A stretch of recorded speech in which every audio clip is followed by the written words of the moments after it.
All right. Welcome to devMode.fm, a podcast dedicated to the tools, techniques, and technologies used in modern web development. I'm Andrew Welch from NY Studio 107. And I'm Patrick Harrington from Mildly Geeky in Boston. And we are doing yet another live stand-up, right, Patrick? We are, and we still have not figured out how to hit the record button at the start of these. Ooh. All right, we're gonna do it again. Let's do it again. Welcome to devMode.fm, a podcast dedicated to the tools, techniques, and technologies used in modern web development. I'm Andrew Welch from NY Studio 107. And I'm Patrick Harrington from Mildly Geeky in Boston. And we hit the record button, so we are doing another live Always helpful. stand-up call between Patrick and I, and we already have a question. It's from Ben Croker, and he says, "Is Patrick late again?" And I just answered yes. That's a blatant lie. No, I was actually a bit ahead of time, sitting here, wondering where you were, looking for, kind of your week to week with me, kind of always coming in, at the very end of things. And then we went live without any heads up, and I still have my Invisalign in, and I'm wondering if you can actually tell. I'm just assuming that you're late every time that you show up because It's a sound assumption, yeah. Yeah, I mean you're generally just not here, so it is what it is. But anyway, I wanted to get in and I wanted to start talking to you about something that I've been thinking about for a little while, and I think there are lots of people that do lots of stuff, but this is what I want to talk about. Okay. Okay. There are lots of people in our business that they do freelance work. And essentially, when you're doing freelance work, you're selling a service or you're selling your time, right? Sure. Because my definition of a service is that you do the work for however long it takes, and then when it's done, you're done, and that's all you ever got paid, and that's it, right? That's all that ended up ever happening. And there are lots of people that do this, but they look at people that are doing product work, and they're like, you know what? That looks really interesting. I would like to have some kind of residual income kind of thing. Now, where you have done historically, we learned on the last podcast on the Roast the Host, we learned about you working for a number of agencies and stuff like that. Yeah. But have you historically always worked on doing client work, like service type work, or have you done product work, or what have you done in that regard?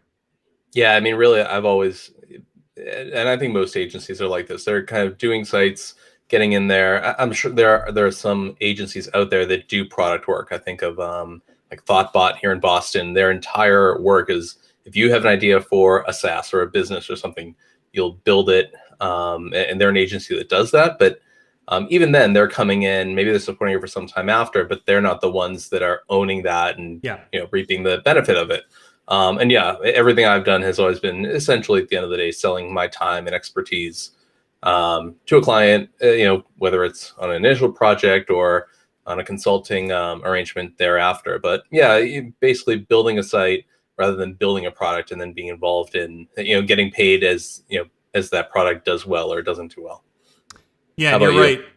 ThoughtBot, or companies like that, they're really not working on, they're not building product because they're not owning it, Sure. So I don't see that as any different of doing any kind of freelance work, because really what you're doing is you're selling your time to build this product for somebody else.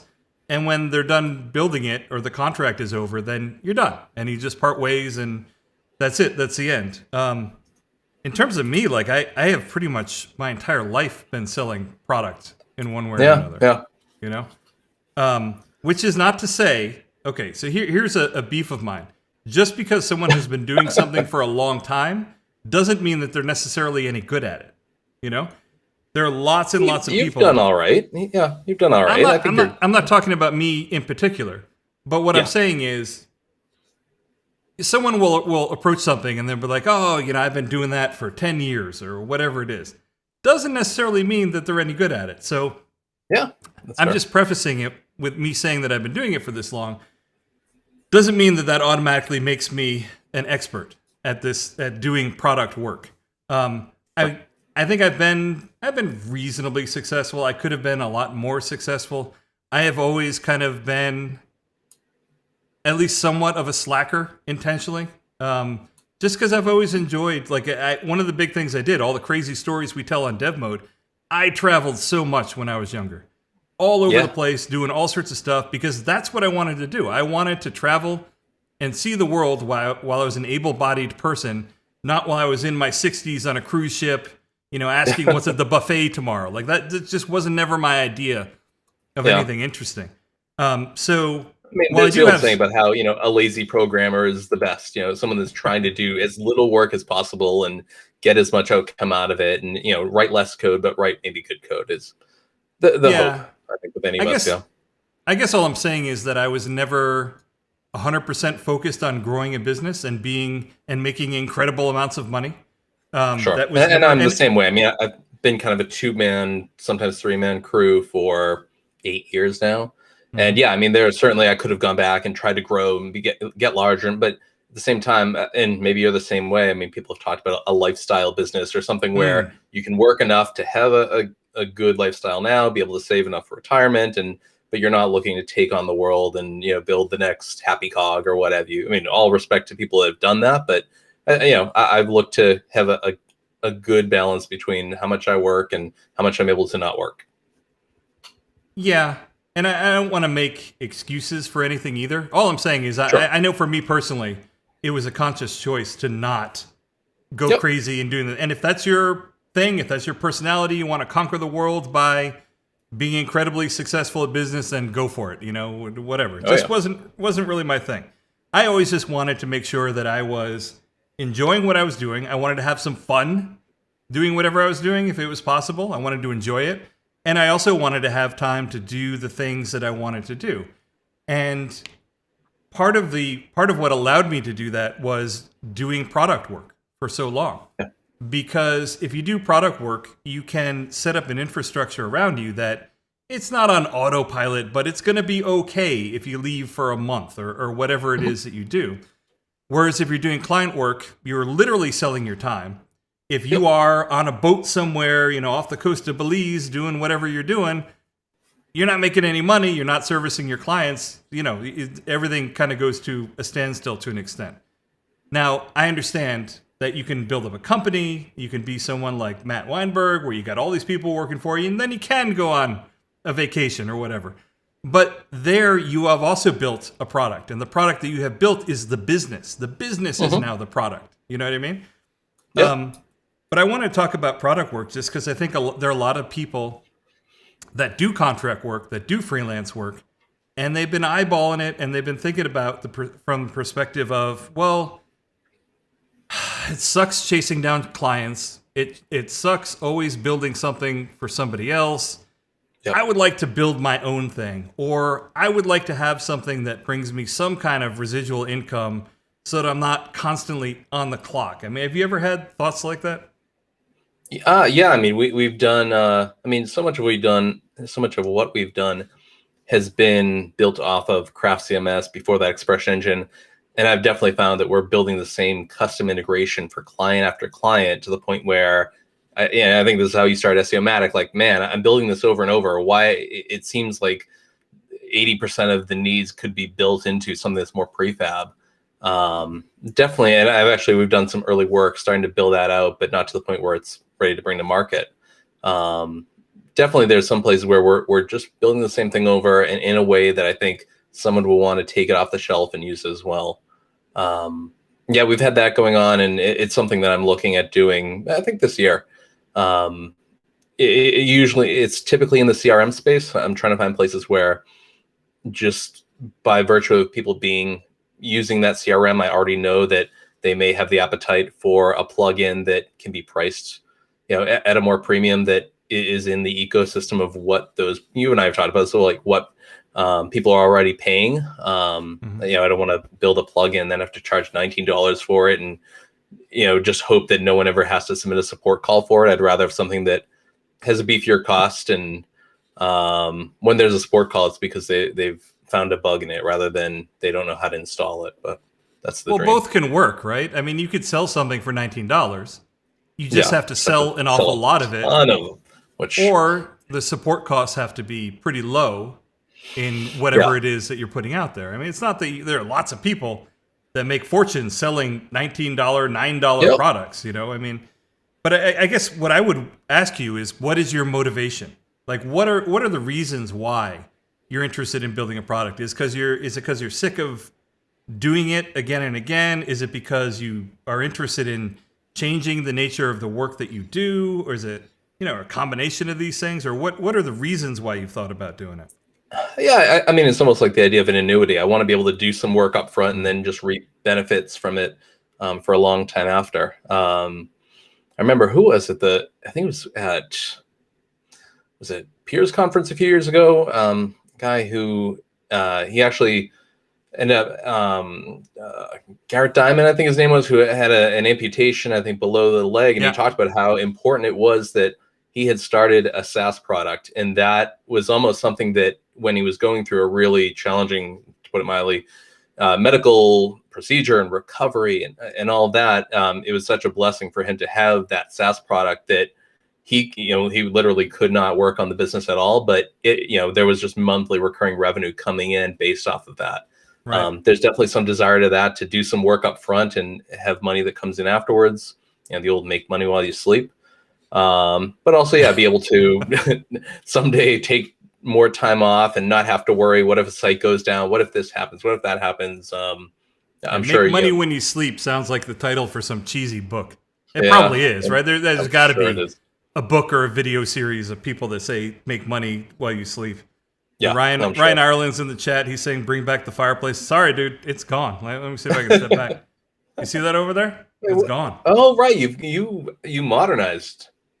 Well, we already. I don't want to get too much into it, but I already had a cooling system up there, but it just couldn't do heating below 30 degrees. And you know where we live, like, you got to have something that does it below if you want heat. So I could either replace and I actually called my heating and cooling company to have them service the fireplace because it was making some weird sound with the blower. Like, I think the fan was probably dying finally. They came in here and they're like, we won't service it because it doesn't vent to the outside. Yeah. Right. And I'm like, well, okay. Then I looked into options. I could, if I wanted the ambiance, I could replace with the fireplace. I don't need the ambiance down here. My wife comes down here once every 5 years, you know, so nobody cares. Nobody cares really. So it ended up being that it was just about the same amount of money to get a new fireplace and replace it, versus getting a modern, heating cooling system. So I replaced it all. But yeah, if you could, I keep going the wrong way. But yeah, I'm gonna work on cleaning that up a little. I got some shelving stuff I'm gonna put in there, but right now they're just medicine balls that are in the way. But yeah, no fireplace, not coming back. Sorry. Yeah. Oh my God, you have been off video the entire time. Wow. This has been the Andrew show for our video viewers. I'm so sorry. There we go. There we go. Hey. You gotta remind me, seriously. I actually. Sorry. Wow. Well, I got you on audio this time, so at least we have the recording we've got something. Yeah, nothing but professionals here. We'll get better at it. We'll get better at it. We're working. Anyway, getting back to what I was talking about in terms of building product, like, okay, you're not going to make money while you sleep, okay? And, yes, you may make money while you sleep, okay? That's sure. Definitely a thing. All right, so let's go inside baseball for NY Studio. Do you have like a Slack bot that pings you every time you have a sale? No. No, why not? That would be so lovely. Why would I do that? I don't know, just to have that Pavlov's dog reaction of hearing the like ding, like cha-ching, cha-ching, and then there's like, when there's a sport ticket that comes in. No? No. I don't have that. So years ago at Ambrosia, though, we did have a HUD. Like at the entrance, we had a HUD that rotated and it showed the day sales versus yesterday sales, support tickets, and we did all that kind of stuff. I didn't do that here. No, I mean, what I mean by you won't make money while you sleep, okay, yes, technically you will, but all of these things require some additional work. Like, you build the product, you can't just like leave it alone for forever, depending, it just doesn't work like that. There are lots of, the market changes, the needs change. In our case, you may need updates, you may need bug fixes, there may be competition. Sure. Yeah. So I think of it more like agriculture in a way. Like you do a whole lot of work getting your field set up, but you still gotta plant and water it. You know what I mean? So Yeah. it's not Yeah. automatic. But I do think that if you are looking at having a lifestyle where you can live the way that you want to live and you can make money so that you can retire, you really kind of do need to focus on building your own wealth as opposed to building wealth for other people. Right? Sure. And Yeah, it's a really good way to think of it. I mean, I totally get it. Like, you got to do what you got to do, right? If you got this job coming in and it's paying money and you get your mortgages to pay, then great. You got to do what you got to do. But when you're working for somebody else, or when you're working on someone else's product or someone else's website, you're helping them build wealth, okay? And you're just getting paid hourly to do that. And again, no shame in that.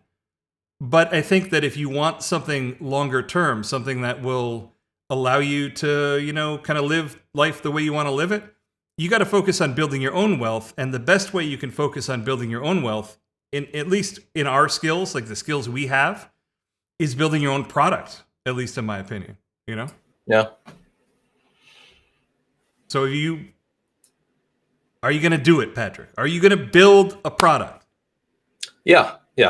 Like I said, we've already actually, myself and Arthur on my team started development on a CRM based integration. Interesting, looking at there's an entire ecosystem for this CRM. And you look at what people are paying, and you and I were looking at one of these. You see that it's people are paying $70 something a month, and they have 10,000 installs. That's for a much larger install base than Craft. I think the fact that so much of what we do is in Craft, and that's where I think I feel comfortable working right now. It's a little bit limiting because it's just a much smaller base than something like a Magento or a Drupal or what have you. But I like the promise of Craft and where I think it's going down the line, and I think the install base and the possible number of people we could sell to will increase over time. So yeah, I see it. Let's keep me honest. Let's come back to this, in another stand-up to check in on how this is going. Well, let's say you want to build a product. Let me just, and again, I'm not purporting myself to be an expert. I've done it almost my entire life. But again, that doesn't mean I'm amazingly good at it. That just means I've done it for a long time. But some of the things that I think that you need to be successful at doing this, first of all, I think you need some personality traits, or at least it helps to have them. And I'm going to phrase them in terms of negative personality traits just because I think it's fun to do.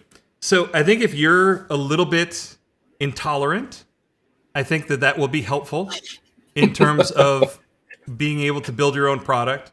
And if you're a little woke, okay. No. It's nothing to do with woke. And if you're a little bit, there are a lot of woke people that are very intolerant, right? Oh boy. Let me finish my thought, okay? And the other thing that you need is you need to be a little bit impatient, I think, okay? And Sure. The reason I say intolerant and impatient is that if you're not a little bit intolerant or a little bit impatient, you'll use whatever the thing is that solves the problem, even if it sucks, like even if it's lousy, But I think that people that are a little bit impatient or a little intolerant, or they want things to be just right. They look at something and they think lots of people will say, "Oh, this sucks," but those people will say, "I can do that better. Yeah. I know how I can do that better. Like this totally should be something that should be fixed, and this should be better." And I think it'll help if you have that personality trait, because then you're going to be tempted to take something that is in your sphere, it's entered your sphere somehow, and you're like, I can do this better than somebody else did it. And the reason you're motivated to do that is you're kind of, you want things to be perfect. And I'm telling you, I see that in you, Patrick. I see that as something that you can do. I see you as impatient and intolerant. No, I've kidding. said to you before, like, annoyance is my superpower. Like, I don't want to build things that I wouldn't want to use. There's some people who might be, happy. Okay, that's fine. But yeah, I have one client right now, and I've told them that. I said, right now, I want to make your products to the point where I want to use them, because some of your products, I would, and they're in the developer realm. I won't get in, obviously for obvious reasons, won't say. But I'm like, man, some of these products, like I would not look at actually purchasing, subscribing to, whatever. Like, let's get this up to the point where I want to, because then you're going to just hit this other level of people who give a smell test and say, there's something not quite right here. I'm going to move on and find something that has that polish and that, I mean, you've done a lot of work, upping your game on NY Studio to make your offerings and plugins and all that look better. And people can get that feeling very quickly of, is this going to be a high quality product, just by your marketing and all that. And then obviously you get into the back end and there has to be well-written code that works well. But it's something that I think I could do really well. I appreciate you saying that.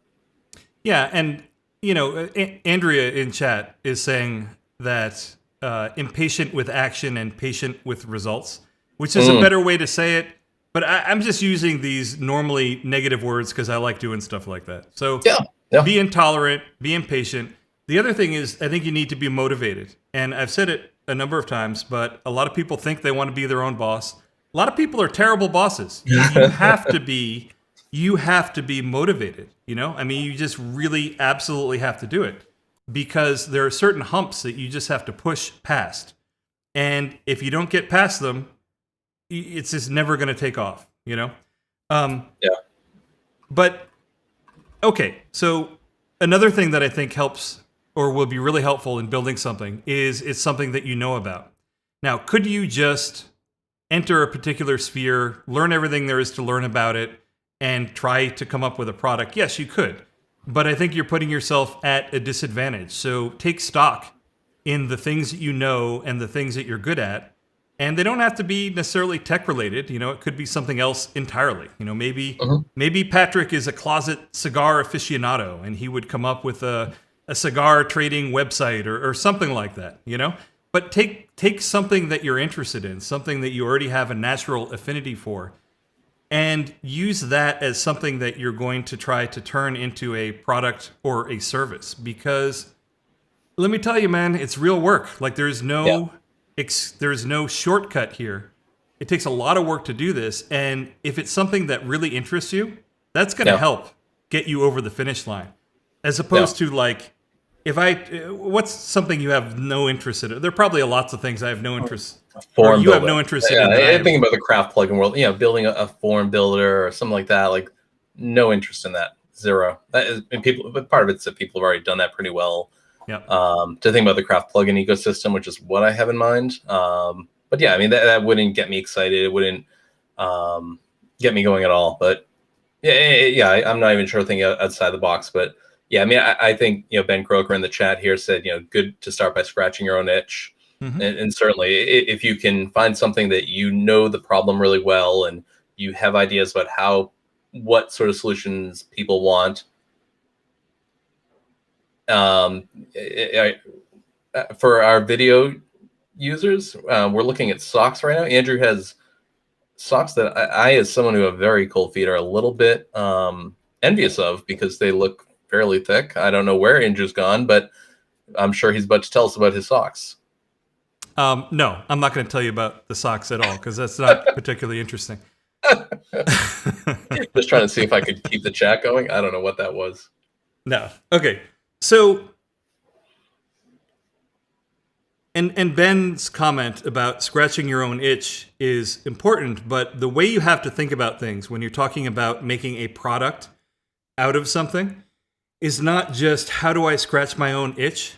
It's how do I scratch everyone's itch?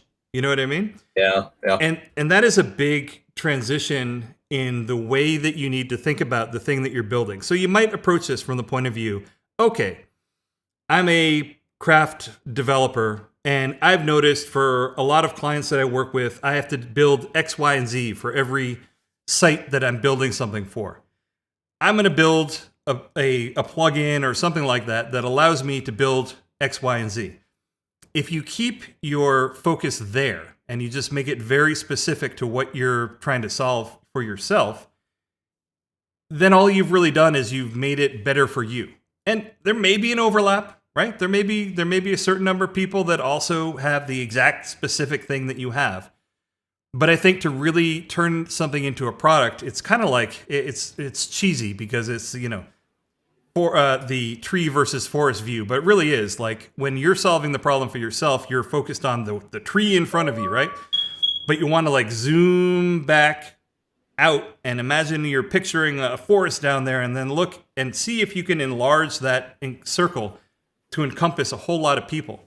Yeah. And I think that's one of the biggest skills in building either any kind of a product, whether it's a plugin or a software as a service or whatever it is figuring out how you can expand from a specific idea into something that generalizes the problem and allows people to solve the problem in a generalized way, you know? Yeah.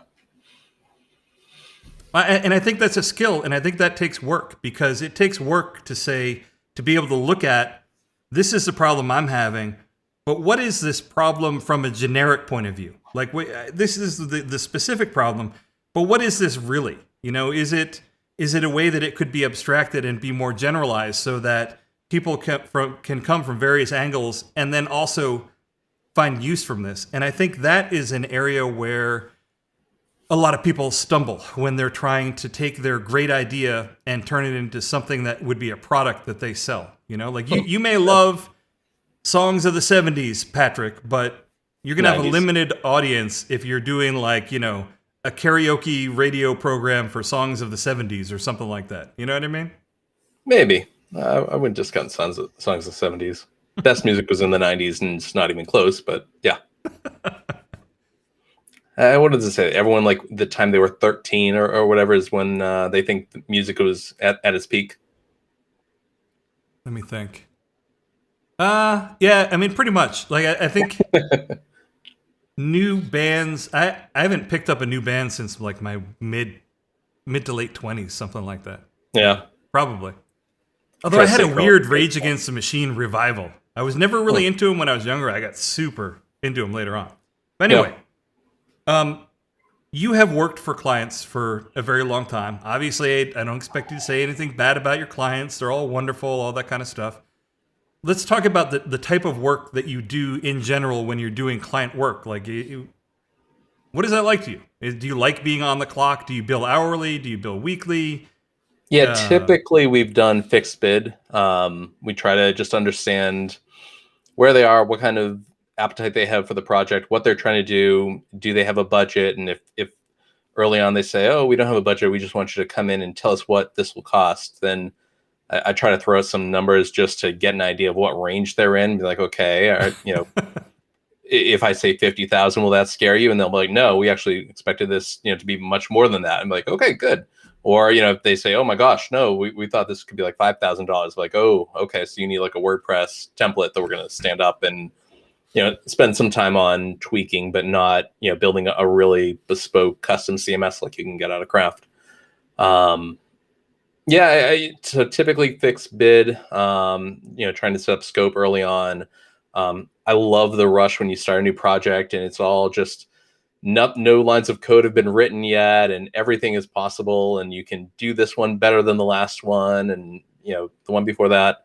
You know, we have Nevin saying in the chat, we all love all of our clients, of course. Although I think it was maybe Mike Montero who has a great book, Design is a Job, that I've talked about before. That's not the fuck you pay me guy? It is. Oh. And he talked about specifically not saying good things about your clients or bad things, because if you go and you say, oh, best client meeting I just came out of, and then some other client sees that and they're like, wait a second, he never says that about my meetings. All right. So you're going to be very mealy-mouthed about it. All right. I just want to be mum on that stuff, but okay. Let's abstract it even more. Let's abstract it even more so that you can feel comfortable talking about it. Sure. When you sit down to work on a project for someone else, let's say it's something really that just has no interest to you whatsoever. How do you motivate yourself to work on this thing that is not yours and you have no interest in whatsoever?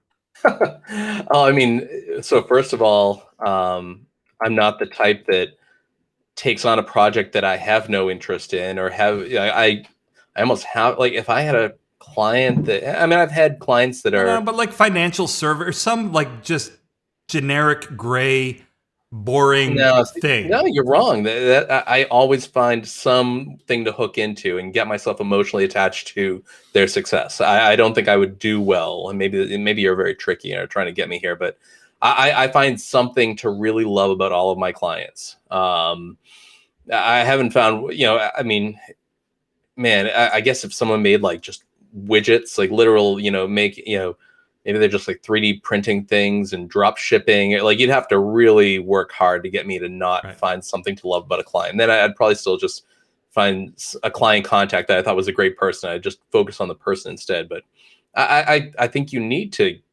have some emotional attachment to your clients and client work so that it isn't just a job. It isn't just hours Right. that you're billing, and you get yourself really emotionally invested in the job going well. Yeah, and I think that's really critically important because, and that's one of the reasons why I spend a lot of time up front with a new client learning about their business, because the more I know about their business, the better I can help them, but also the more invested that I get in doing it. But I guess kind of where and I agree with you, like even if it was the most boring business ever, like it was a gray widget factory, you could still focus on the challenge of making a really awesome e-commerce portal for their gray widgets, or you could really enjoy the challenge of optimizing their site to have the images just perfect, or for their gray widgets, or the performance really just perfect, and all that kind of stuff. I guess where I'm kind of coming at this from is that if it is your own product that you're building, as opposed to one for someone else, you have all of that and more. You know what I mean? Like you are invested in the thing. You get to choose what piece of it you're going to work on. And a lot of it is, I mean, I guess it's a little bit scary to an extent because you are not given a framework anymore in which this thing must happen. Like a client comes to you and they already have their prefab business. They already have their prefab problems. They need you to solve it. When you're the one building the product, you have to come up with all of that. Like you're the one coming up with the product. You're the one coming up with the problems. And that also is not for everyone. And I'm definitely not trying to steer anyone away from it. But just keep that in mind. And I think that's where the interest and motivation comes in. And that's why I say you should try to have both of those things. Because you're gonna need it, because it is gonna be a little bit scary. You're gonna feel a little bit like you're kind of adrift in the ocean, or where do I start? That can be one of the hardest things. Yeah. I remember back when I was doing stuff a long time ago, before I'd done much of anything with user experience, and I would just like stare at the screen. I'd be like, where do I start? Like, what is this thing even gonna look like? And if no one is coming to you with any kind of that context for you, that can be a little bit scary. But I still do think, man, I really think that building product, at least for me, is something that resonates with me. And I get it, it's not going to be for everybody, but I enjoy that more than I enjoy client work. I definitely do enjoy client work for all the reasons that you're talking about. I love being able to fix problems for people. They'll come to me with a problem, and I love figuring it out and fixing for them. One of the other things I really love doing is developer training. I really enjoy that because when you do it, the people are very appreciative because it's what they do for a living, and then they're kind of leveling up when they're doing it too, and they're real appreciative, and I enjoy all that. But I think from a lifestyle point of view, and from a generating revenue point of view, I think a product is the way to go. Now, you can also lose your shirt on a product. You could work on something for years, and it just never takes off. In fact, I mean, we've seen it. We've seen in the craft and expression ecosystems specifically, where people have definitely put a lot of time into things, and burnout is a real thing where people just get in and between support and everything that comes afterwards. You have seen some really great craft and EE developers that it takes a real toll having to support that product when. And my guess is a lot of that is when the cost of support outweighs what they're bringing in and what they have the capacity to handle in terms of having to do all that, both on supporting the product just through code updates and all that, and bug updates, as well as just people that say, "Can you help me install this? Can you help me do whatever?" How have you done with that over the last few years. So I feel that if people are really running into that, I think they've made mistakes up front before they've even put down their first line of code or whatever it is they're doing to build their product, because you have to go into it knowing that a certain amount of support will need to be done. And you also need to approach it from the perspective of approaching it as an actual business where you have some idea of what your business plan is going to be, at least from the perspective of sales targets, or how much am I going to need to be able to make to actually support this thing? What milestones am I going to feel comfortable that this thing is moving forward as opposed to not moving at all? I think if you get to the place where, and you can certainly get there by accident, where you get to a place where something is costing you more money to support than it's making you, it's fine. Like part of that, I think, is just not enough upfront planning was done. However, no one's perfect. It's going to happen, right? A huge number of businesses fail. That's fine. You have to be smart about it.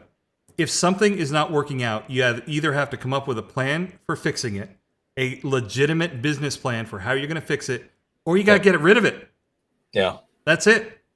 You know, and it's the people that get stuck in the middle, that they have a lodestone around their neck and they refuse to get rid of it because their ego won't let them, you know, say, I failed at this thing. Yeah.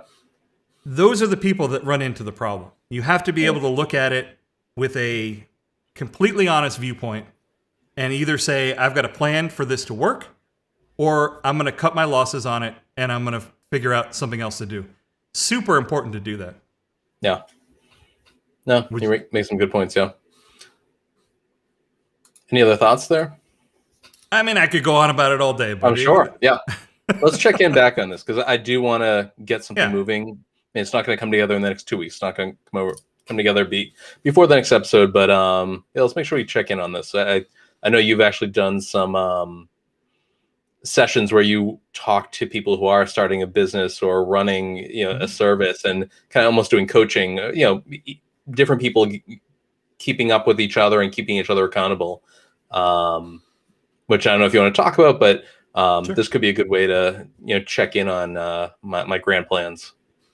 Yeah, I mean, it's something that I've done before for people. I've done weekly stand-ups with them. Yeah. In terms of, you know, keeping them honest, giving them inputs, that kind of stuff.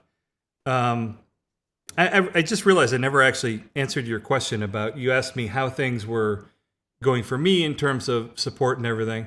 Honestly, it's fine. Like, the balance is fine. The only thing I get somewhat frustrated with is I do have ideas that I would really like to do something with, and depending on what else I'm doing, I just don't have the time to do them. And that's the only thing that's a little bit frustrating for me. I know what the answer is, Patrick. The answer is you hire someone. I know. I understand. I've done it. I just kind of don't really want to do it again. At least for now, that's where I'm at. So I actually may be contracting some work because there are things that I really want to move ahead with doing.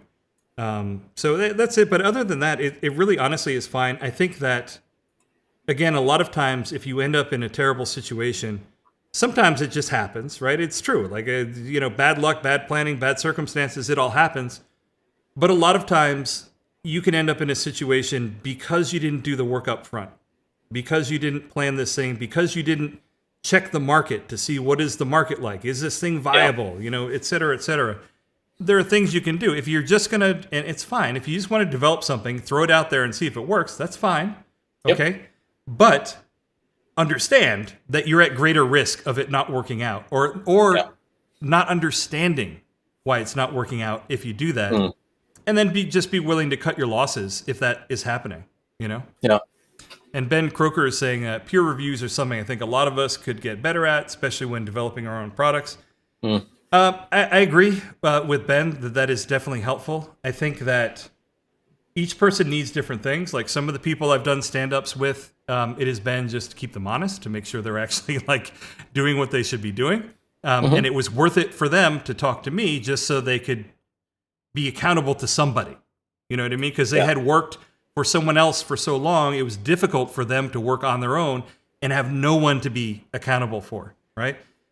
So if you're going to do peer reviews or that kind of thing, what I think you should do is, again, plan ahead and know what you want to get out of it. Like, know what would be helpful to you, whether it's from whether you want technical input on something, whether you want accountability, whether you want marketing advice, but you really should do the work ahead of time. Don't make it just be, well, morning, Patrick. How's that product you're working on? Oh, it's going great. I fixed, like do the work up front and plan for it, Yeah.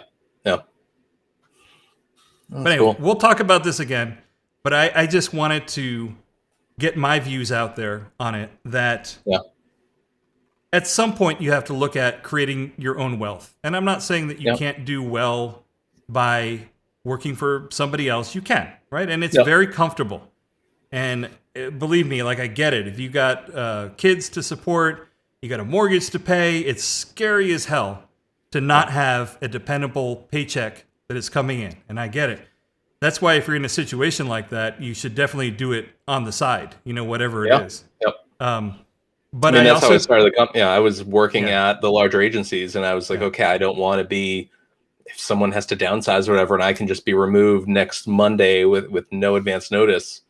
That was scary to me, and it's why I started working on Mildly Geeky, really on nights and weekends, sometimes on lunch breaks, to try to build that up and get my own thing going where, anyone's pipeline can really dry up and have issues, but that's usually, something else is going on there. But I liked at least having some control of my own fate in that. And if I ever did, go to another place or what have you, I still keep something going on. I'm the type that I wouldn't be happy just totally shutting off my developer brain at 5:00 on Friday. Yeah, and if you can do it on the side, I think that's the way to ease your way into it, because then you can have that kind of steady paycheck going in. You can also be kind of working on your side thing and doing what you've got to do.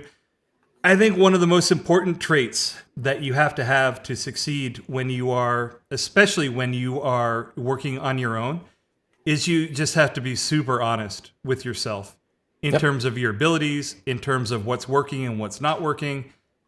And that internal honesty is absolutely magnified when you're the only person that's there. Like, if you're part of a big institution and maybe you're not the best at the thing that you're doing, no big deal. There's other people to fall back on. But when you're doing it yourself, as annoying and as painful as it can be sometimes Patrick's right. And you have to just accept that,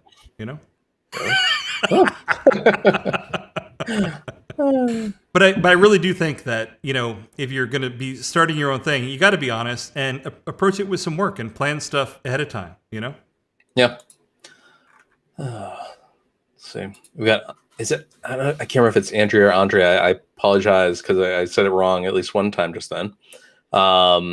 She, and thank you for coming to the chat each week we do this.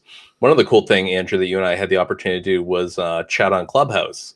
We love talking about what's current and in the news. So, she started a kind of a craft CMS, just informal chat with a number of people from the craft community on Clubhouse. I think just yesterday. This would have been February 25th, depending on when people are listening to this. Brandon Kelly, CEO of Pixel and Tonic, were there. You and I were there. I jumped in a bit late. Jonathan Melville from DevMode, a number of other people just talking craft, and it was fun. I hadn't had an experience where Clubhouse clicked for me. I had one evening where I was on, and Kelly Vaughn, I think her name is, the Shopify, kind of, I almost want to call her like an influencer in the dev community now, but she does some cool Shopify stuff. We're on. People are talking about Shopify and just e-commerce at large. But that was more of I was in there very much as an audience member. What did you think of Clubhouse, and what do you think of that? I mean, you and I have been doing DevMode for a few years now. I could definitely see some sort of this is the first time we've talked about this, but some format of this where we also are able to pull people in from just informal, DevMode office hours or something, just to get in and talk. What do you think of that? How did that go? I think Clubhouse in general is a cool idea, but I'm going to kind of claw back to what I was talking about in terms of product. That if everyone just shows up and it's just an informal chat, then I would consider it just entertainment, you know? And it's going to be whatever it is, and people talk about this, people talk about that, there'll be awkward silences, you know, there'll be whatever. If you want to turn it into something that would be super useful, I think you do need to have somewhat of an agenda in terms of things to talk about, or here are the topics, and it can even be just like stuff that interests you. But Clubhouse doesn't have to be that, right? I mean, there's nothing wrong with it just being this informal, casual thing, you know? Yeah. But I will say that, you know, be prepared to have somebody in there that is going to drive the conversation, or, you know, keep the conversation going, because it's a combination of not just people aren't sure what to say, but also they don't want to step on other people's toes, and they don't want to, you know, talk all over each other and all that kind of stuff. I think it has value. I mean, I think it's fun just every now and again to get together with your peers and talk about stuff. I don't know what Andrea's plans for it are. I don't know if she wants it to be just like an informal hangout, which would be totally cool. If people just wanted to wing in there and talk about, you know, whatever it is they wanted to talk about, or if she wants to, you know, make it kind of topical in terms of not necessarily like an agenda, but if there is a lull, you know, the things she'll bring up, and I don't know. Yeah, no, it was a good time. I've seen some people who've said, you know, is it just like a party line, just a whole bunch of people chatting? Isn't this just a podcast but done in real time? I didn't get to hear it, but yeah, kind of. Yeah. I didn't get to see it. It kind of blew up on Twitter. There were a whole bunch of people who were at early Apple, you know, or maybe early 90s Apple. And I guess this Clubhouse chat really took off, and maybe some people recorded it, where people were just talking about personal stories they had about interacting with Steve Jobs.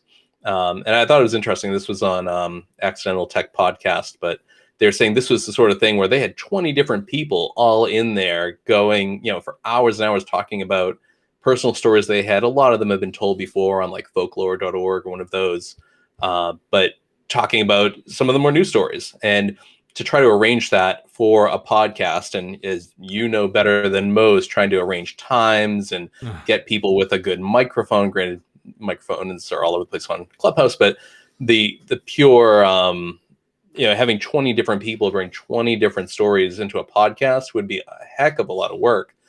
There is something very interesting about the, you know, most serendipitous aspect of Clubhouse, where people just jump on and it goes, and it's out there once and then it's gone.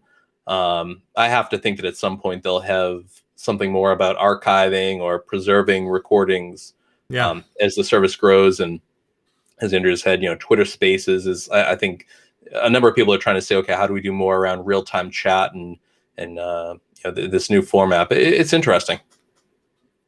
I like the idea. I mean, one of the things I like about it is it actually reminds me of old-time talk radio shows. Where maybe there'd be two people on talk radio like me and you know, we're the guys talking back and forth about whatever we're talking about, but then callers would call up, right? Yeah. And they'd put them on the air. Well, I mean, that's what you can do in Clubhouse, right? It can be just a couple of people there, and then whoever wants to say something, you can promote them to, quote, come on air and say whatever it is that they want to say. Yeah. Got to keep it in check. I don't know if you've seen C-SPAN. When you just open up the airwaves, it can get interesting. I think Clubhouse so far has stayed pretty clean. And right. Well, you are the one that manually promotes something. You know what I mean? Yeah. Like, you know, if a tough guy 69 comes in the chat and he's saying all sorts of nonsense, you're not going to promote him to be on air. Yeah. I mean, we know that's Matt Stein's alias, but still, we're not going to give him the microphone. You know. Well, Taco Blanco is the new Baba Booey. Yeah. Yeah. But ultimately, I think that the Craft Clubhouse chat is a great idea. I think it's going to become whatever Andrea and the community decide to make it. If they want it to be just an informal chat that people get together and vent about their client and don't want to have to worry about saying something that they're ever going to hear, then, you know, they could make it that. They could make it topical. Still recommend against that. Never vent about clients. Not anything that can be recorded and used against you later. But yeah, Andrea, if you're on Clubhouse, I would say give her a follow. We're talking about hopefully being able to kind of schedule them. We're still looking, or Andrew's looking into if she can kind of broadcast, hey, at 8:00 tonight or whenever there's going to be a chat coming up, so that people can have this appointment, listening, not viewing, but listening for our Clubhouse. It was a really good time. The only other thing I'd say about it is that there's a YouTuber that I listen to named John Campia, and he does movie reviews, is what he does. And he's a good Canadian guy, lives out in California, and he's really entertaining. And he said that, one of the ideas that some people write in for him every now and again is, why don't you just get, like a random person from the audience to come on and to talk about movies or whatever. And he said that that's something that they tried. He used to work at AMC when AMC had a YouTube, whatever. He's done a whole lot of stuff in the movie industry, and they tried that. And all of the people listening were like, I have no interest in hearing what, Joe Blow from New Jersey has to say about Teen Titans. You know what I mean? They tuned in to listen to him. Now, that doesn't mean that that's what Clubhouse should necessarily be about, but it is interesting that they have the difference between people that are on stage and people that are in the audience. Yeah. And I think how you sculpt that in terms of who's going to be on stage and who's going to be in the audience is going to determine what the chat is like. If everyone's on stage, which I think is what we've been doing in the Clubhouse for Craft, then it's going to be a very informal, just everyone mingling at a cocktail party, talking about what they want to talk about. And if you do it that way, I think you have to be willing to drive the conversation, to be, there's a reason why there are hosts, right?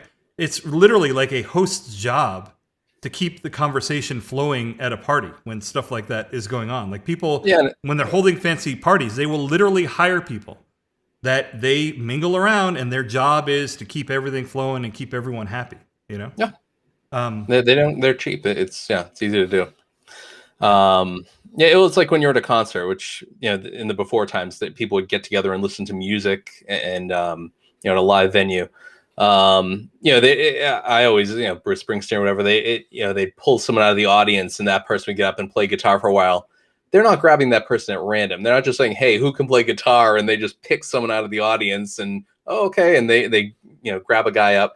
Those people are vetted beforehand. At least I think they're vetted beforehand, because they're usually decent. If you just brought anyone up who raised their hand, it could be awkward and it just wouldn't go well. And I think the same thing, like getting a feel for who's in there and who's going to have a good story to tell or drive the conversation in a good way is important. I have to think if you had a, WordPress is a, many multiple times larger community than anything out there. If they just had an open chat, it would be really tough. You'd have people who had never spoken in a format like that before, or didn't know how to drive a conversation or keep a story going or anything like that. I mean, I think we still benefit this many years out from Craft being a smaller community. It's grown quite a lot, but it's still, comparatively speaking, a much smaller community that, you have a good idea of people and have they done that sort of thing before.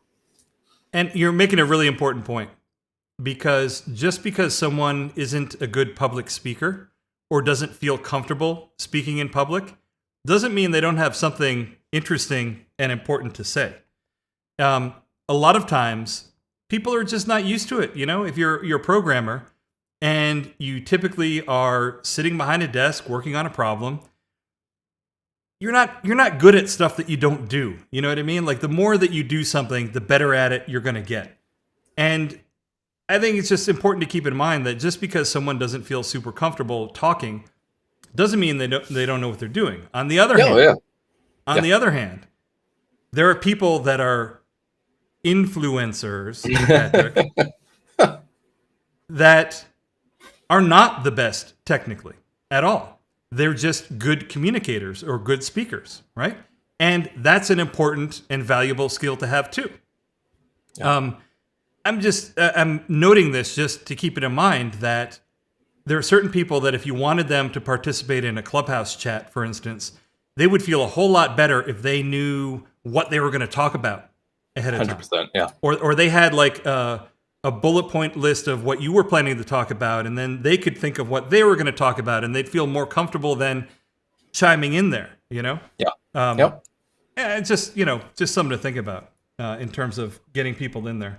But it's not, there aren't that many people that are good at communicating and are also good at doing the grunt work. And it's just, just something to keep in mind. There are lots of influencers that really do know what they're doing and are really, and they became what they are because of that. But there are also a lot of influencers that just are influencers because they got certain speaking gigs, and I'm not saying they don't know what they're doing, but you would never hire them to do certain kinds of things. Like, you just wouldn't do it. And it's just important to keep that in mind whenever you're looking at this, and man, I know, I don't know if Ryan is still here. Don't say that about Ryan. Ryan's. I'm not saying Ryan doesn't know what he's doing. I'm not saying that. What I'm saying is that, I don't know, the whole idea of developers as influencers or celebrities is irritating as shit to me. Anyway, I don't know. Whatever. I kind of want to. Do we have any celebrity developers? I mean, go to like Wozniak, I guess, is Bill Gates, obviously. But those are people that transcended development. No one's getting excited. Let's put it this way. At a lot of the bigger conferences, you're going to see a whole lot of the same people recycled and cycled through. And there are reasons for that. And they aren't always because they're the people that are amazing at the thing. But I want to qualify it. It doesn't mean it's not worth listening to them, because if they are good communicators, they don't have to be the absolute expert at the thing that they're talking about. They just need to be a good communicator, and that's great. We need that too.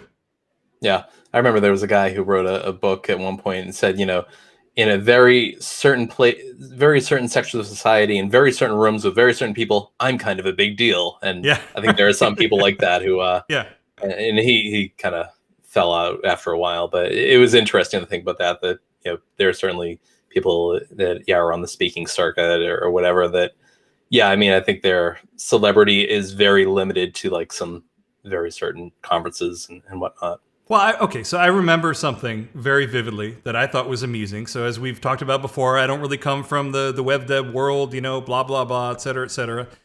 So there was a while ago that some guy contacted me about coming on the podcast.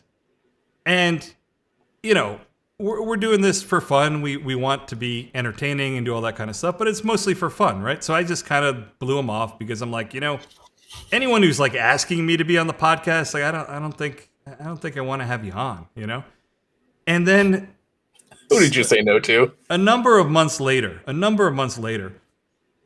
we were talking about getting a certain person on the show, getting this guy, Jeremy Keith.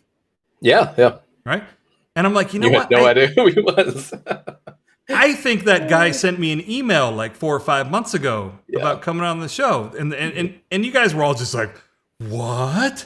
What are you talking about? Yeah. Like, how dare you? And I'm just like, nothing against him, right? I just didn't know him. I had no idea who he was or anything about it. Now, you need to grant me access to the devMode inbox. I'm sure like Jeffrey Zeldman and all these other people are in there. Like, hey, look what you're doing. No. This was definitely a case where he came out with a book and he was willing to go on podcasts to talk about the book and promote it, which is fine. Yeah. It's all good or whatever. All I'm saying is it's great to look at people to say, oh, that's really cool that they did that thing. I would love to do the thing that they did. Yeah. But let's not venerate people too much. You know what I mean? I mean, come on. And again, this is not about Jeremy Keith at all. It's about like everyone's just people. We're all just like doing our thing. It's not. Don't make a big deal out of it. Yeah. But one of the things that I want to talk about just real quick. So I think I mentioned to you before, like some of the bugs that I end up tracking down. Yeah. A huge percentage of them end up being environmental issues. Mm-hmm. Yeah. Which that's fun. Yeah. Happened again. Spent hours tracking down an issue in your favorite plugin, Image Optimize. You love to give me crap for it.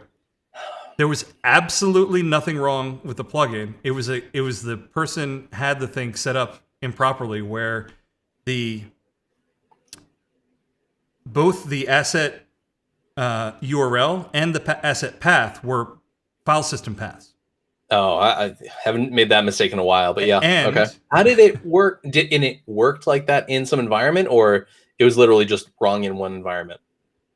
And okay, even if one was a URL and the other was a path or whatever, they weren't right anyway. Like they were pointing to the wrong place. And I'm not saying this to bag the person was very nice, and Yeah. I have no qualms about working with them to try and figure it out. So I'm not saying anything. I'm not making fun of anybody at all, because we all have gotten the best there. of us. Oh yeah. Oh my god. Yeah. Go ahead. No, I was gonna say, and one thing that there are little things that we said, like I have a very low tolerance for being annoyed when I'm in the craft backend and I'm looking at. I'm trying to remember what the fields are called. Like one is asset path and one is root path. Or they're not named in a way that make it incredibly obvious as to what the correct value is. Or am I talking about a system path? Am I talking about the web root? There are a couple places where I have a couple blockers where I'm like, is that I can't remember right off the top of my head, but I also wonder, like, did you find, was this something in the craft asset setup, or was it something in your plugin? And is there a way that you can come back and say, oh man, yeah, I can see how someone would have gotten this mistake in and mixed this up from their environments, and now I'm going to tweak it to hopefully cut down on that? Or was it on the craft end of things? I think it was just on the mistake end of things, quite honestly. And the thing about craft is that it is so flexible, and that is one of its strengths as well as one of its weaknesses, right? So it's fantastic that you can do absolutely anything, but there is kind of a big ask in terms of getting everything all set up and working properly. So it's really... Okay, so something that probably would have helped is if in the asset field there was validation that would say something like, this doesn't look like a URL. Yeah. Because if image optimize was never even involved here, this person would have had problems, because it would not have, it just would not have worked at some point, but it was real interesting. Like I went through and I actually, I improved and I fixed a whole bunch of stuff in the plugin in the process of like trying to track down this issue for him. So I don't necessarily feel bad about it. Yeah. But then we got to a point where I issued a new build. He tried everything out, and then he came back and he's just like, it's this doesn't work. I upload a new image and it just doesn't work. And I'm like, okay, for this to be true, that means that my plugin is just so horribly broken that it fundamentally does not work. Stop it, Patrick. Stop it. Stop it. And I'm like, that's not the case, because I know, because there are lots of people that are using it. And if it fundamentally did not work, I would get complaints about it. And so I think you raised a good point there. And I think it's something for anyone who is using software and about to report a bug to say to themselves, like, hold on, I'm not doing some weird edge case, bizarre thing where the developer clearly has never seen this before. Like, I'm doing something that 95% plus people have done. This is probably on my end, and let me take a minute before I report a bug to try to figure out, because this, the sky would be falling if this was broken for everyone. So clearly it must be an issue on my end. And I think it'll just make you a better developer to try to say that to yourself, and just be like, okay, if this is really a bug, how is this plugin not flooded with GitHub issues about this issue? Is something that I always say to myself when we come into a case like that. Yeah, and you make a good point. Like, search GitHub issues to see if anyone else has also had a similar problem, which, in fairness, like lots of people do. Sure. But yeah, I do the same thing, man. Like when I'm working on something and it seems like some part of craft is just fundamentally broken, I'm like, this can't. Brandon Kelly would be just, Brandon Kelly is smarter than me. Like, this can't be the case, and that's when I start diving through it. But it does happen, even to Brandon. Yeah. So Ben Croker had an issue with sessions where he discussed it with me and some other people, and I'm like, that can't. It doesn't make any sense to me that would just be broken, because there'd be so many people complaining about it. Like, that doesn't even make any sense. But it ended up being that it actually was a regression that broke in craft in terms of people being logged out. And so, it does happen. But you do make a good point that take a step back and be like, is it really possible that this is a bug in this thing? How many other people would be complaining about it if this was a bug in the thing? Right. And then try to figure out, okay, well, what could I possibly be doing wrong? Yeah, and I want to say I very unfairly besmirched the craft assets volume setup. When you're working with a local asset type, they're named very well. One is called base URL, and the other is file system path. Could not be more obvious. I think where I've fallen down into am I doing the right thing? Was before we had autocomplete for environment variables, and one was called @web, and one was called @webroot. Complete mental block as to like which of these is URL-ish and which of these is file path-ish. The autocomplete helps with that because you can see, okay, /var/www, that's clearly the file path. But in the time before that, and I think it still comes out of the box maybe with those as default variables. I'm not sure, but that's one place where it just drives me mad because I mean right now it's there. You couldn't break it, but maybe deprecate it at some point for the built-in ones. Because it doesn't, www root. I've heard many people say, "Oh, make sure you put robots in your web root," and to me, that's a URL thing. Yeah. But I want to loop back because Nevin made a comment about what I was talking about in conference speakers. He says a lot of times, while they may not be experts, they have good messages or ideas to get out to an audience. I 100% agree. Right, and it's not just necessarily the message or ideas that are good that they have to get out. It's that they're good at presenting them, right? The problem I have with it is that it becomes sort of a vicious circle where conference organizers are incentivized to have the big name, influence developers that are speaking because that will drive attendees, right? And then because that drives attendees, like that person's prestige, and it just ends up being this weird accelerometer thing to the point where a lot of these people are lifted up way beyond what makes sense. You know what I mean? Yeah. But I guess it's just the nature of things, That's how celebrity works too. People want to see a big name in the movie that's coming up, I don't know. Speaking of conferences, what do you think of the odds of DotAll happening this year?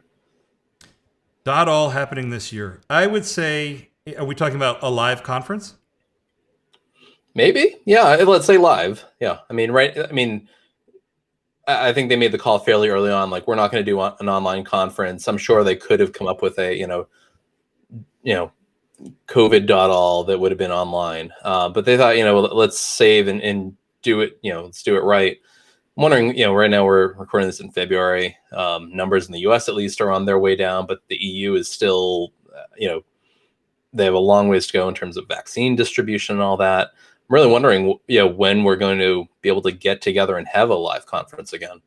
So if they held the conference in New Zealand, I think that they could do it. Yeah, except no one could make it in because New Zealand is... No, you could make it in. You would have a quarantine rule to do it. So I know because I'm an MMA fan, right? Yeah. And there's a New Zealand MMA fighter that he fought in January, and he is still waiting to see his family. So he had to pass quarantine. He's still in a hotel waiting to get back in. I'm just saying, like, I'll tell you for me personally, only New Zealand citizens or residents with valid travel conditions. So I think the MMA guy has is special. Yeah, I guess all I'm saying is like, okay, so I'm thinking about me personally. If there was a craft conference going on and I had not been vaccinated yet, there is no chance this year that I would go to it. There just isn't. Now, if I was vaccinated, maybe, but I feel like the pool of people that are going to go to the DotAll conference. First of all, I'm going to go on a quick mini rant here. I hate the fact that every time that I talk about the DotAll conference to someone, I have to say the Craft CMS conference. You know what I mean? Like, we were at the DotAll conference. It's a conference for Craft CMS. Like, it drives me crazy that that's not part of the name. Anyway. Yeah. I think that the pool of people is already kind of small, and the pool of people that would be willing or able to travel has gotten that much smaller that even if they technically could do it this year, I just don't. I don't see it. I don't see it. I mean, maybe they will, but I don't see it. They're already rioting. Isn't it supposed to be in the Netherlands, and they're like rioting because of the curfews that are going on there? I don't know. I mean, Amsterdam was going to be the 2020 location. Yeah, they were rioting and burning shit in the streets because of the curfews. Yeah, for real. Yeah. Caroline in the chat, Caroline Blaker is saying January 2022. Probably right. I think it's really wishful thinking to think this fall. Everything, and I don't want to get too far into the science, but I mean, I cannot wait to get vaccinated. Just what we've seen. I mean, you can look at the overall efficacy number, but it really doesn't tell the full story of how effective these vaccines are at, the efficacy number is just for zero COVID. But beyond that, even people that got it, either asymptomatic or, extremely mild symptoms, virtually no one ending up in the hospital is really impressive. And my mom actually just got hers this morning. So very excited to see all this moving along and hopefully getting to the point where we can see each other again. I miss you, man. And so my brother-in-law, Will, who he got his shot. Oh, cool. He got his shot. Nice. Yeah. Good and I've been looking around to see if I would be able to get one. And this is something I didn't know, but technically, this is working for me right now. That's a couple big guys. Yeah, I know. Technically, I've got the BMI which is not actually, it's actually terrible. Right? So they're basically saying, you're unhealthy, you're at risk, therefore you get the vaccine early. I'm like, holy shit. I'm just going to attribute it to all the muscle I've been packing on by lifting weights. Same BMI, and you've been working on for a while, No, trust me, I'm fat. I know I'm fat. It's fine. Anyway, but it's not a big deal. Yeah, I mean, right now here in Massachusetts, it's if you have two medical conditions, and the idea there is like, let the science guide who we vaccinate first. I'd like to see teachers and other essential workers are next up. And then it goes to people with one medical condition, which is virtually everyone, because everyone's overweight at this point, and or a smoker, and or asthma. You're almost hitting everybody at that point. Which wait a minute. Overweight smoker? That's like Western New York. Or it's an or condition. It's not an and condition. Right now you need two, and then we're about to go to an or condition, and then it's really going to open up the funnel. Yeah. But no, I don't think, I think 2022 is the first that I would love to, I love traveling and I miss traveling. I would love to go somewhere this winter. I'm going to try and talk to my wife about it and see if it's reasonable for us to go back to Malaysia or something, but it may not be, man. It may not be, because even if we are vaccinated by then, which hopefully we will be, but even if we are, there are country restrictions on coming in and going out, and fuck it, who needs it? It's just too much of a hassle. Yeah, no, we're supposed to go to Disneyland right before everything started, or right as everything was starting, and man, I miss travel, and I just feel bad for if I had to pick though, I'd much rather get my kids back into school when it's safe. Oh yeah, teachers been vaccinated, all that, because they need it, much more than I need to get out of the house. Yeah, 100%. The biggest thing for me, for my state of mind, is to have the kids in school, but also for them. I think it's real important that they're in school and they're around people. We've got one kid that's a little bit of an introvert, the other one that's a little bit of an extrovert, but even the introverted kid, I still think it's good for him to be around people, and I think it makes a big difference. But I got a couple more things. You got time? Can I rant about a couple more things? I know we're going OT. Yeah. You got anything? Hold on. I want to give you a chance. You got anything you want to rant about? Because I've just been going off. Yeah, no, Clubhouse, I wanted to chat about, which we hit up. Otherwise, no, I don't have too much going on right now aside from, you and I talked about and have talked about just offline about possibly doing a product. So you've already kind of covered some of what I was thinking. Where are we going? We going to touch the Gina Carano bullet in the list? That's been on the... Yeah, we could. I don't think we got enough time, because that's that's a big conversation back and forth. But I do want to talk about So one of the things, as you know, I've been talking about the stupid Webpack config for forever. But one of the things that I had mentioned that I did is I backported that Webpack 5 config to every single plugin that I have. And man, was that a pain in the ass. Yeah. Here's what was the pain about it is that at certain points along the way, I had made certain improvements. And then I had to like cascade and roll those forward into all of them, right, to keep them up to date. But the reason why I wanted to do it is when I sit down to work on these products, I want to be able to do the same thing for every product. I know how to get the dev server up and running. I know how to build the assets. Everything is going to be exactly identical.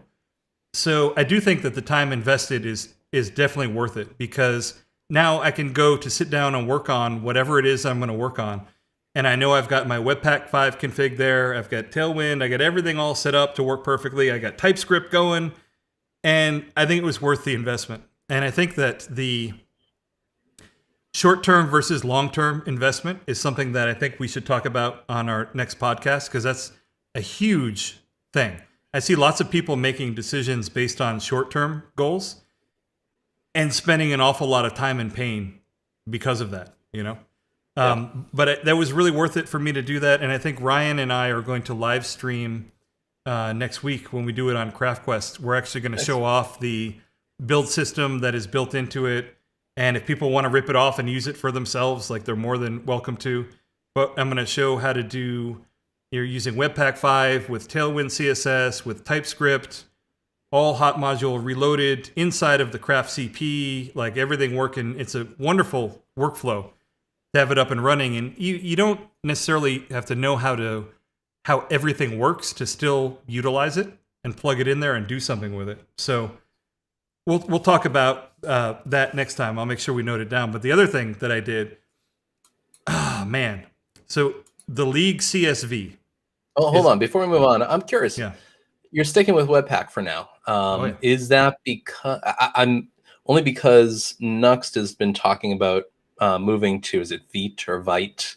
You know, something in more Snowpacky, something a bundler that does maybe less bundling, has faster hot module reloading, all those things. Any reason why you're sticking with Webpack right now over one of these? Is it because they require everything to be ES modules to run and you can't go there yet? Or are you thinking about expanding outside? I feel like Webpack at some point is going to be the bundler of the past, as we're seeing more and more things that are moving modules to the front end. So both Vite or Vite or Vite or whatever the hell you want to call it. And Snowpack, I mean, they're very interesting, right? And they're both built on ES Build, and they both do some really cool stuff. The thing is, they're both relatively opinionated. And as long as you are buying into that ecosystem and you're cool with those opinions. There's Andrea, our French speaker. Thank you. It's Vite. Yeah, it's French for fast. I did know that, but I can't read the little pronounceable things they throw in there. So thank you. So anyway, Vite is very opinionated. And if you buy into that, then you're good, right? You're fine. Yep. One of the things that I have not gone the full mile to try to integrate either one of those and do the full setup that I do. But I do know people that have, and they have run into issues in terms of getting things exactly the way that they want it to be. Now, if you're already buying into Nuxt and you're already buying into their opinions about the way certain things should be done, you're probably totally fine. In terms of being able to integrate this in the Craft CP, I really want a Webpack build, because I need to be working with all sorts of stuff. There's jQuery in there. There's lots of deprecated stuff. And I would need the control to be able to build this stuff the way that I need to build it for plugins specifically inside of the CP. For stuff on the front end, it's a little bit bigger of a question. I do wonder how much of a benefit there would really be for me specifically to use one of these tools. And here's why I say that. One of the reasons why Vite and Snowpack are really awesome is when you have to build a huge project, because the speed is really what they're going for, is the speed of everything that works. Even the relatively complicated websites that I've worked on with lots of view components and stuff, they recompile super quick in terms of the HMR. You still have problems with speed in terms of the HMR with Tailwind, no matter which framework that you're going on. You still have that. That's going to be probably the slowest thing on your list.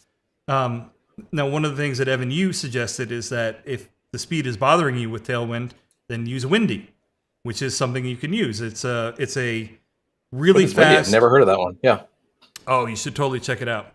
But basically, it takes the opposite approach of Tailwind. So what Tailwind does is it generates this huge glob of CSS, right? And then there's a purge process where it gets rid of what you don't need in the end. Windi does the opposite, where it actually parses all of your stuff and it looks for the classes you actually use, and it does that at build time, at runtime, and it's super duper quick. That seems really smart. Yeah. Yeah. And here's the other thing about me switching over. So I already know Webpack incredibly well. Okay, that's a lie. I know it comfortably well. Okay. I'm not going to have the same advantage that someone who is just approaching something for the first time would have, right? So if you're approaching it for the first time, the advantage that you would have from using Vite or Snowpack or Rollup or whatever it is you want to use would be that you don't have to learn Webpack. And that's a huge advantage if you don't want to learn it. That's already a sunk cost for me. I can just get in there and do it and everything works perfectly. Sure. And I know for a fact that if I run into any weird edge case thing, I know how to fix it and it's all going to be exposed and I'm good to go. So that's why I'm sticking with it. I'm certainly not opposed to looking at these other ways of doing things, because there's also no reason why Webpack couldn't start using ESBuild if it wanted to. There's no reason at all. But I still see Webpack sort of as, like it's a compiler. And at some point you need a compiler, Depends. Yeah, that's fair. And Caroline's asking me, have you written anything about setting up Tailwind purge process with Webpack? Caroline, actually, I did write something up, but it doesn't really even have anything to do with Webpack. If you're using I think it's past Tailwind 1.6 or later or something like that. Fairly recent, yeah.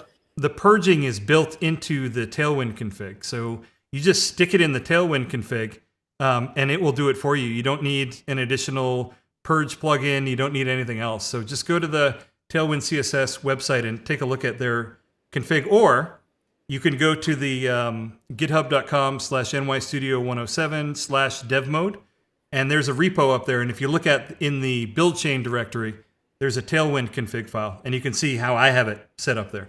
But you don't actually need to do anything special with it. Yeah, I think looking at this version 1.8, it became a feature, and I think Tailwind 2, I think now it's on by default that it'll automatically purge things for you, and you don't need that extra build step there. Yeah, but ultimately, I think build tools are kind of boring. Like I do get some satisfaction out of making them work, but ultimately they're kind of boring, and you just want to build the thing that you want to build. So the reason why I'm using Webpack is I know it can build the thing that I want to build. I've got a new Webpack 5 config that I think is super easy to understand and extend and do stuff with. So I'm real comfortable with that for now, but I'm certainly not opposed to trying something else, Yeah. I just, as I said, I get annoyed, and every second I'm there waiting for Webpack to compile or recompile, I'm like, maybe this could be faster. Is there another tool out there? What part are you waiting on, though? That's the important thing, because I doubt it's the JavaScript that you're waiting on.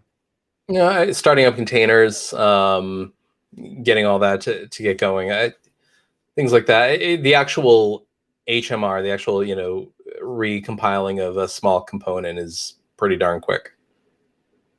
Well, I mean, we all care about different kinds of speed, right? Yeah. The kind of speed that I care about is that the HMR is good, because when I'm in a project, I'm going to be in there for a couple hours.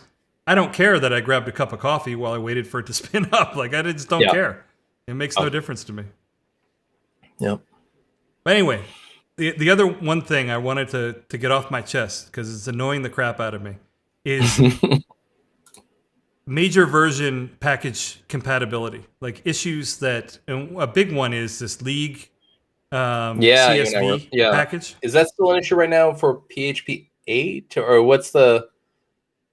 I'm not even sure whether, but here's the Retor, like the import and export, I think broke with maybe PHP 8 because League CSV was doing something. You needed to be moving up to 9, but then it would go ahead. It was about kind of having to write code for both 8 and 9, as I understood it at the end of the day.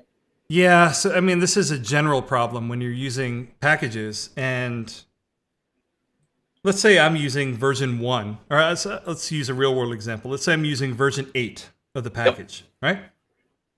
And some other plugin developer said, oh, you know what? I'm going to use this new version 9 of the package, right? Well, now you can't install both plugins because they have conflicting versions, and there is no way in Composer that you can have these packages be versioned, right? Which it actually would make sense if you could. Like, I see no reason why they couldn't have built it into the spec where you would have a different version, package used by different ways. It totally is doable. They just decided not to do it, which is fine. But the issue comes up for exactly that scenario. Like, what if one plugin needs version 9 and the other one needs plugin 8? Well, you're kind of screwed. Yeah. And you also run the other way is if I upgrade to version 9, well, then people that are using other stuff that depend on version 8, now they can't use my plugin. So you kind of need everyone to get together as a group and say, okay, we're all using the new one, But that's just never going to happen, right? That's herding cats is never, ever going to happen, that everyone moves all at once. So what I've had to do is I'm refactoring it so that it will use either version of the API, which means that I'm writing conditional code in there that says if you're running version 8 of the API, you do this. If you're running version 9 of the API, then you do that. Ugh. And it really sucks. Yeah, but there's no other way around it. And there are two reasons why it sucks. So one reason is just when you're doing the coding, the code is going to be marked as wrong for one of the functions, like all the autocomplete, all the code sense, all that kind of stuff, because those methods won't be there. So what you have to do is you have to manually install the version of the package that you want, and then you have to rebuild everything with auto load, and then you have to test it, and then you have to remove that, and then you have to add in the other package, and then you have to test that and do that whole kind of pathway. And so that's what I'm in the middle. I just released an update to the WebPerf plugin that can use either one, and I'm working on an update to the Retor plugin that can use either one. And I've got the code committed but not tested, so okay, we'll see. Well, if you need someone to test it, I'm happy to. I've got a PHP 8 site, and I found for whatever reason, I think it was it needed 9 to work properly on PHP 8. It needed that CSV library at V9, which I'm about to go live, and I'm like, all right, pull in the final redirect before we go live, and boom, everything just blew up, and it was fun. That was not fun. You weren't testing it on PHP 8 locally? I did, but I didn't touch. I tested to make sure the site worked properly, and I didn't go in and test every feature of every plugin I had installed. No. Yeah, and so Ben Croker is asking, so the API changed from version 8 to version 9? Yes, it did. Yes, it did. Yeah. Interestingly, though, not for exporting. So if you're exporting, you can just require... Reading much more than writing, yeah. If you're just exporting to a CSV in your composer.json, if you're a plugin developer, you can put, caret 8.0 pipe or caret 9.0 so that it can require either version 8 or version 9, and the exporting will work. I think 100%. I'm not sure. At least none of mine needed anything to work. But the importing API is totally different. And yeah, you need a totally separate code path to do the importing stuff, depending on which version you're using. And it really sucks, but it's not just a problem with League. It's kind of a general problem because you're always going to have some plugin that's using some old version of something or other, And then let's say everyone jumps to supporting version 9, right? Well, maybe version 9 is going to require PHP 7.4 or later, right? Yeah. So then maybe their server isn't running PHP 7.4 or later, and maybe it can't run it for whatever. Like, it ends up really sucking, you know? Yep. I mean, yeah. I don't know what you do at that point. I mean, you still technically support Craft 3.0 RC1 at this point, do you? Or are some of your plugins having to use newer APIs in Craft and can't go back to the old 3.0? I think only SEO-matic requires like 3.1 something. Okay. I don't remember exactly what it was, but I was like, you know what? If you're not on 3.1, I mean, all it means is you're just not going to get the new updates. It doesn't mean like the old plugin is going to stop working. Have you had to make compromises in your code to not use newer APIs that have come up in Craft 3.1, 3.2, 3.3? We're up to 3.6 now. Or what you're doing, you tend not to need the new hotness behind the scenes. How dare you, Patrick? Of course I'm using the new hotness. How dare you? How dare you? So you're writing if 3.0 use the old crunchy way, and if 3, oh geez, you're a good man. Well, look, you can either do when you have to have conditional stuff like this, depending on the version of the thing that you're running on. You either do it at build time, right, which is when you're writing the code, and then you say this thing must run on this or later, or you do it at runtime, where you check what version am I running, and then conditionally enable features. And I think I, more than just about any plugin developer, have been crazy about going in and putting conditionals in so that I can conditionally add functionality, you know? Because, no, absolutely. Like, any new thing that comes out in Craft that I think reasonably my plugins could benefit from, whether it's GraphQL or project config or whatever, I add it in there, but I throw it under a conditional. Yeah. Do you keep Docker containers, or however you have it set up? Do you have different environments so you can go back and run tests against older versions of Craft? I don't. That's something that should be in my CI setup, because I do have the tests running that run on deploy, and I should be running that against multiple versions of Craft. Currently, I'm not, however. Okay. Yeah.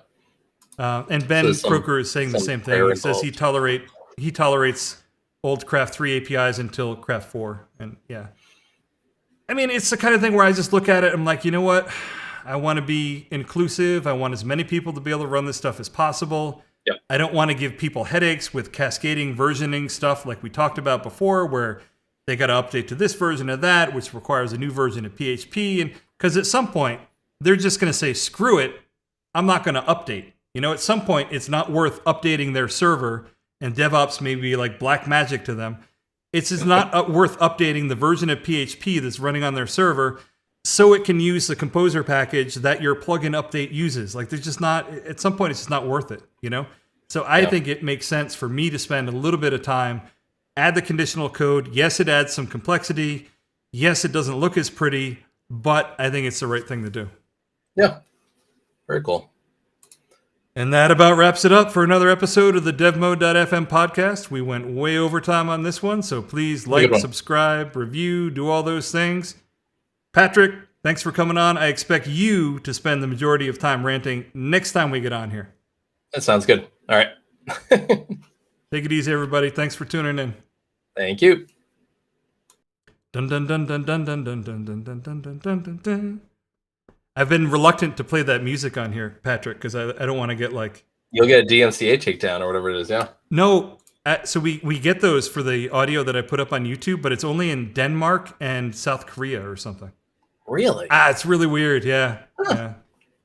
It's really weird. Maybe it's short enough to be fair use. Anyway, I'm stopping this now. Cool. And...